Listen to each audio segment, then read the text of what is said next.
According to reports that came out on Wednesday of this week, Donald Trump has been frantically calling the Republican leaders in Congress who have added their names to the discharge petition, which of course will basically be voted on as soon as the government reopens, forcing the release of the Epstein files. As we know, we got 4 Republican lawmakers that have put their names on it, siding with the Democrats, and that is all we need. But if we lose any of them, we don't get the petition passed. So the 4 lawmakers are, of course, Thomas Massie, Marjorie Taylor Greene. Those 2, Trump can't sway. Like, especially with the feud he's got with Marjorie Taylor Greene right now, it ain't happening. Thomas Massie seems to hate him. They're not going to be swayed, and according to the reports, Trump has not necessarily reached out to them that we know of. The other 2, they could go either way, really, because it's Lauren Boebert and Nancy Mace. Trump gave Boebert what CNN referred to as an early morning wake-up call on Tuesday to beg her to take her name off the petition. She then personally met with Donald Trump, but the report says that she was not swayed to remove her name.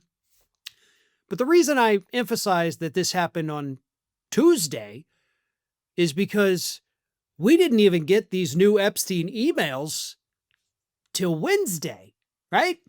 So, seems like Trump knew bad things were going to happen and wanted to avoid more bad things from happening shortly afterward. Boebert, again, according to the reports, was not swayed, but Nancy Mace, on the other hand, we don't know. So Mace, of course, is the wild card. But here's the thing. Donald Trump is desperate to not have these files be released. Why? We know the answer, right? You're watching this, you know the answer as to the why doesn't he want them released. But that is what we need to hammer home. Because we know, right? We know what he's covering up. We know why he's covering it up. It's not because he's looking out for his wealthy friends. It's not because, as he said, he doesn't want to embarrass people.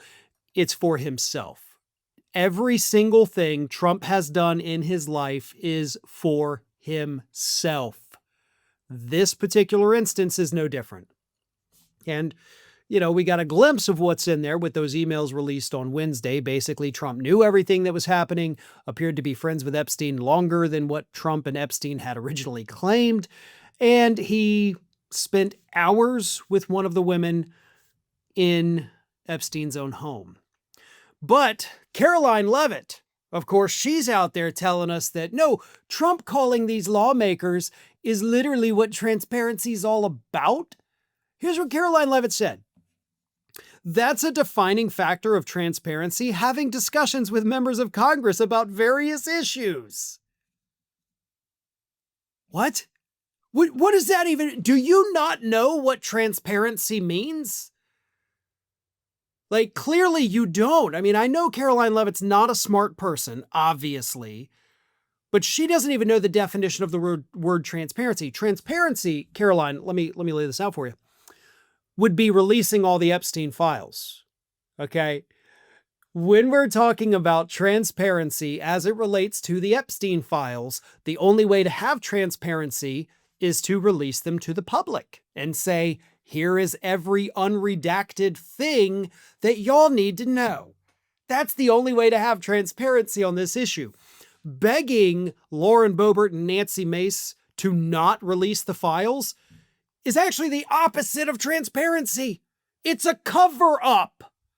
It is trying to make it impossible for people to even know what is going on. And we all know what's going on. We just need to see it in writing.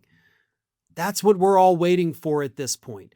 There is no doubt at this point. And if you have any doubts, then you obviously, you're just too far into the Trump cult to see the forest for the trees. Trump's in there. Trump did bad things, and he doesn't want people to know about that. That's the bottom line.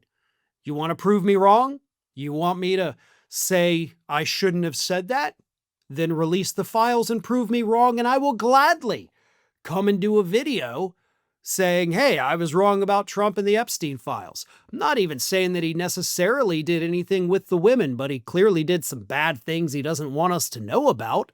Perhaps even just the knowledge of what was taking place. But either way, the only way to prove us wrong and to put these theories to rest is release the entirety of the files, which Donald Trump appears completely unwilling to do. And apparently he's decided to go ahead and stake his entire reputation on it as well. And that's a pretty sad hill for him to be making his stand on. Thanks for watching, everyone. You know, we're inching closer and closer to 1 million subscribers, and we're aiming to hit that goal before the year closes. So if you aren't subscribed to the channel, please do so, and don't forget to like, comment, and share. Thanks for joining us as we head towards this huge milestone.